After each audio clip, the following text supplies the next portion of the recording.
Halo guys, selamat malam. Assalamualaikum warahmatullahi wabarakatuh. Minalhamdulillah, nahmadu wa nasta'inuhu wa nastaghfiruh wa na'udzubillahi min syururi anfusina wa min sayyiati a'malina. May yahdihillahu fahuwal mudhillalah wa man yudlilhu fala hadiyalah. Asyhadu an la ilaha illa anta la nabiyya ba'dah. Awalan hayya naskurullahi azza wa jalla alladzi qad a'tana nimatan katsiratan hatta nastati'a fi hadal makan insyaallah mubarak.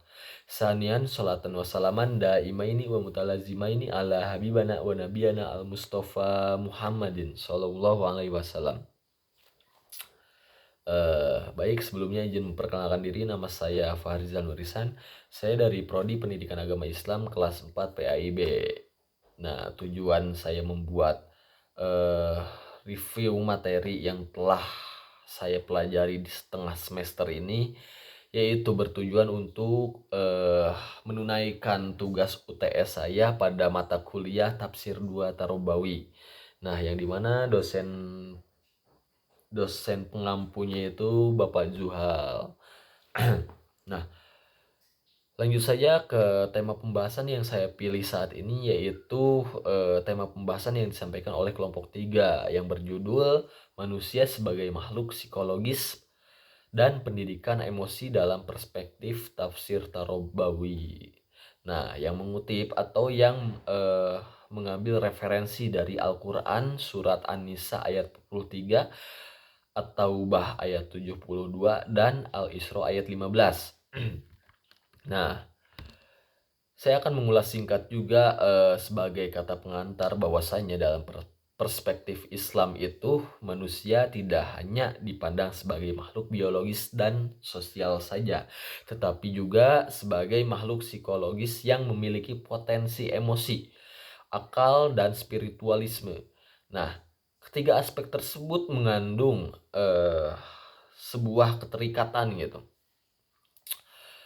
dan membentuk kepribadian manusia secara utuh gitu. Kepribadian itu berasal dari 3 komponen tersebut gitu. Makanya bisa dibilang kepribadian. Nah, karena itu kolaborasi antara 3 komponen tersebut. Jadilah kepribadian manusia. Yang itu yang dapat saya pahami mungkin. Oleh karena itu, pendidikan Islam memiliki peran penting dalam pembimbingan dan dalam pembimbingan jasmani dan rohani, serta menyeimbangkan potensi-potensi tubuh, potensi-potensi diri agar selaras dengan nilai-nilai Al-Quran.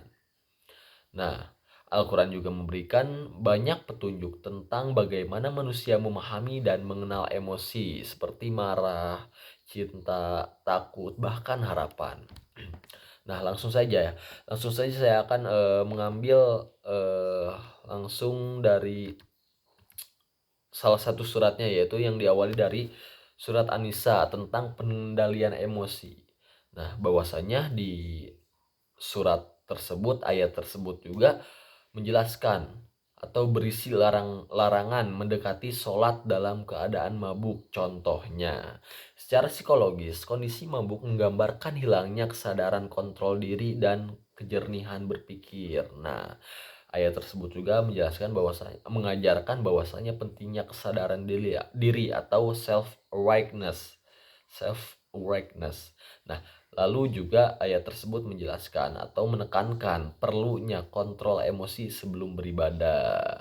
Nah, lanjut ke surat yang kedua, yaitu surat At-Taubah ayat 72 tentang motivasi emosi positif. Motivasi emosi positif ini terkandung dalam surat At-Taubah ayat 72 yang menjelaskan bahwasanya janji Allah Subhanahu wa taala berupa surga bagi orang-orang beriman. Nah, janji tersebut memiliki dampak psikologis yang kuat dalam membentuk emosi positif. Makna psikologisnya dalam ayat tersebut yaitu menumbuhkan harapan atau hope pada diri manusia. Nah, supaya mengandung emosi-emosi yang menggugah jiwa gitu, supaya kita lebih bersemangat mencari ilmu. Lalu mendorong motivasi spiritual. Nah, yang dimana motivasi spiritual ini yang saya pahami bahwasanya eh gairah akan semangat melakukan sesuatu contohnya, itu yang disebut motivasi spiritual. Nah, nilai yang terkandung dalam ayat tersebut juga yaitu pendidikan harus membangun emosi yang positif supaya lebih bisa mengontrol diri dalam melaksanakan pendidikan Islam tersebut. Lalu memberikan motivasi kepada diri sendiri itu juga, tidak jauh penting karena selain kita sendiri yang peduli akan diri kita, akan semangat kita gitu, siapa lagi gitu. Karena mengandalkan orang lain saja tidak cukup gitu bagi saya. Sebenarnya tabu gitu bahwasanya mengandalkan, orang lain supaya membantu kita, menggugah kita, ataupun menggerakkan kita itu sebuah hal yang rancu gitu bagi saya, yang nggak masuk akal juga gitu. Karena emang selain diri kita yang peduli kepada, perkembangan diri kita, kepada emosi spiritualisme diri kita gitu, mau siapa lagi. Nah, lanjut saja mungkin ya ke pembahasan dari referensi surat Al-Isra ayat 15 tentang tanggung jawab emosi dan perilaku. Nah, ayat tersebut, menegaskan bahwasanya setiap manusia wajib bertanggung jawab atas perbuatannya sendiri. Nah, yang dimana manusia itu harus menumbuhkan rasa tanggung jawab kepada, pribadi, kepada dirinya sendiri, ya. Supaya ya lebih bisa menjaga batasan gitu, apa saja yang harus dilakukan dan apa saja yang harus, tidak boleh ia lakukan gitu. Nah, dan juga menyadarkan bahwasanya emosi dan tindakan berasal dari diri sendiri, bukan dari pengaruh intervensi dari luar gitu. Contohnya, nah kita melakukan kehendak sesuatu dalam suatu pekerjaan, itu lebih mendominasi dari, kehendak diri sendiri daripada perintah orang lain, walaupun kita bekerja di bawah naungan orang lain, di bawah, apa sih, pengaruh orang lain gitu. Bisa dikatakan kita bekerja swasta di pabrik, apa gitu. Nah, kebanyakan kan kita kalau misalkan bekerja pada orang lain tuh kita harus lebih mendominasi, menuruti gitu, menuruti keinginan siapa yang jadi bos kita, siapa yang jadi, eee, yang jadi dunungan lah. Nah, kita juga harus bisa mengendalikan di sisi lain, kita juga harus bisa mengendalikan diri kita, kehendak kita akan melakukan apa yang harusnya kita lakukan. Walaupun itu, atas perintah bos kita, atas perintah dunungan kita gitu. Kalaupun itu salah ya kita jangan lakukan, kita berhak melakukan itu dan juga ada hukumnya, kita terikat oleh hukum gitu loh. Nah, itu menjadi bukti bahwasanya, apa sih, diri kita itu yang memegang penuh kontrol atas apa yang kita perbuat gitu, guys. Nah, apa keterkaitannya dalam pendidikan atau bagaimana cara mengimplementasikan dalam pendidikan itu, bagaimana? Nah, dalam praktik pendidikan, aspek emosional harus mendapatkan perhatian yang seimbang dengan aspek kognitif spiritual.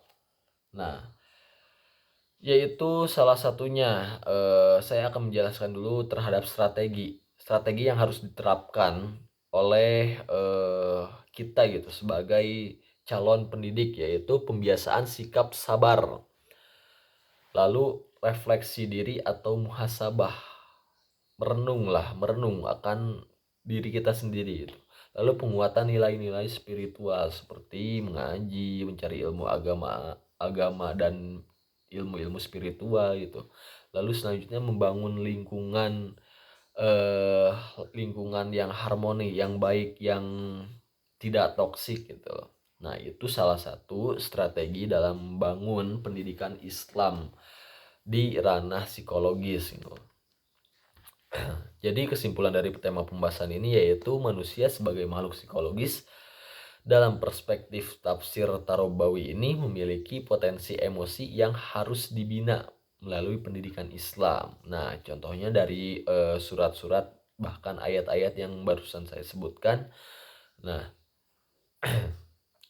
dari surat An-Nisa sendiri yaitu mengajarkan pentingnya kontrol diri serta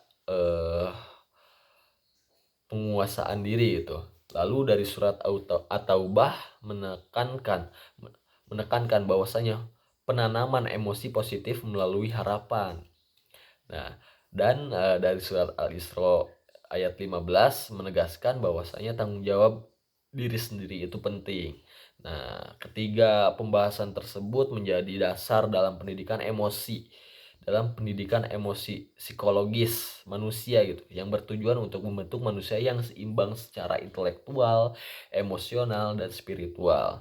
Nah, oleh karena itu, komponen-komponen ini, apa yang saya jelaskan, apa yang saya bicarakan, dan apa yang saya suguhkan kepada audiens ini semoga menjadi pelajaran penting, menjadi suatu bekal yang sangat berarti gitu bagi kehidupannya, bagi penerapan dalam kehidupannya sehari-hari gitu.